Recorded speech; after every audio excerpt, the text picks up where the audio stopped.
Halo adik-adik sekalian yang ada di rumah masing-masing. Selamat bertemu kembali di mata pelajaran PPKN kelas 7 semester 2. Semoga perjumpaan kita kali ini tetap dalam keadaan sehat walafiat. Tema yang kita bahas kali ini adalah keberagaman suku, agama, ras, dan antar golongan dalam Nikai Bhinneka Tunggal Ika. Mungkin adik-adik sekalian bertanya, kenapa di negara kita terjadi keberagaman? Untuk menjawab pertanyaan itu, mari kita bahas secara bersama-sama materi berikut ini. A. Keberagaman dalam masyarakat Indonesia. Ada beberapa hal yang terkandung di dalamnya, yaitu faktor penyebab keberagaman masyarakat Indonesia. Yang kedua, keberagaman suku. Yang ketiga, keberagaman agama dan kepercayaan.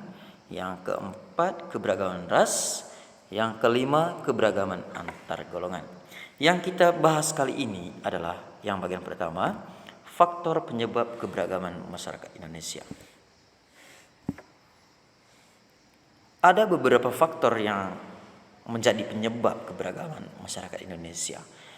Yang pertama, letak strategis wilayah Indonesia.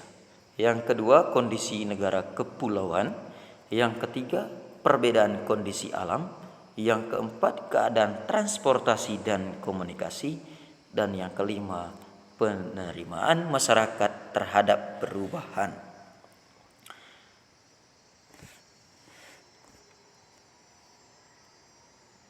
Mari kita mengikuti penjelasan mulai dari yang pertama ini, yaitu letak strategis wilayah Indonesia.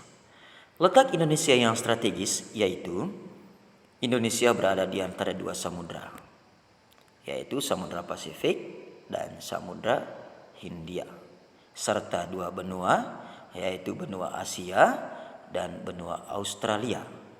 Tentu hal ini mengakibatkan wilayah kita menjadi jalur perdagangan internasional. Yang kedua, kondisi negara kepulauan.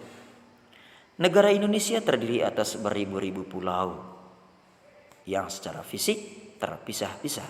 Adik-adik sekalian, tentu di setiap pulau memiliki kebudayaan yang berbeda, agama yang berbeda, kebiasaan yang berbeda, bahasa yang berbeda, rasnya juga tentu berbeda.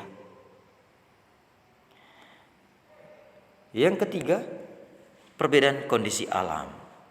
Kondisi alam yang berbeda seperti daerah pantai, pegunungan, daerah subur, padang rumput, dataran rendah, rawa, dan laut tentu mengakibatkan perbedaan masyarakat. Juga kondisi kekayaan alam, tanaman yang dapat tumbuh, hewan yang hidup di sekitarnya.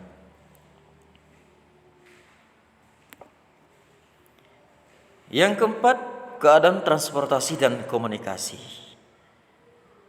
Kemajuan sarana transportasi dan komunikasi juga mempengaruhi perbedaan masyarakat Indonesia.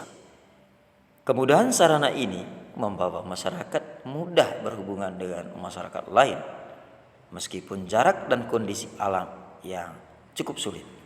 Saya ambil contoh seperti sekarang ini, ketika kita pergi ke Jawa menggunakan pesawat, hanya butuh waktu 2 jam saja sudah sampai di Jawa.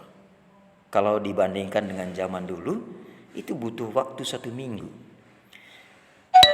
Contoh yang berikut tentang komunikasi. Dulu adik-adik, kita harus pergi ke Ruteng dulu, menggunakan telepon genggam untuk menelpon saudara kita yang ada di Jawa sana. Tapi sekarang beda. Kita semua masing-masing menggunakan HP, menggunakan video call lagi. Gampang kan? Nah, yang kelima, penerimaan masyarakat terhadap perubahan.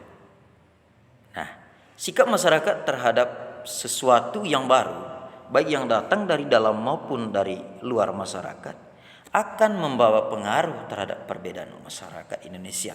Seperti contohnya masyarakat perkotaan. Jelas masyarakat perkotaan lebih mudah menerima ya kebiasaan-kebiasaan dari luar ketimbang yang ada di daerah perkampungan. Demikian hal yang perlu saya sampaikan. Semoga pembelajaran kali ini dapat bermanfaat bagi kita semua. Semoga adik-adik sekalian dapat mengerti, dapat memahami pembelajaran yang kita bahas kali ini. Ingat, tetap jaga kesehatan, ikuti protokol kesehatan. Adik-adik sekalian, mengikuti protokol kesehatan itu artinya adik-adik kalian turut membela tanah air dan bangsa Indonesia ini. Sekian dan terima kasih.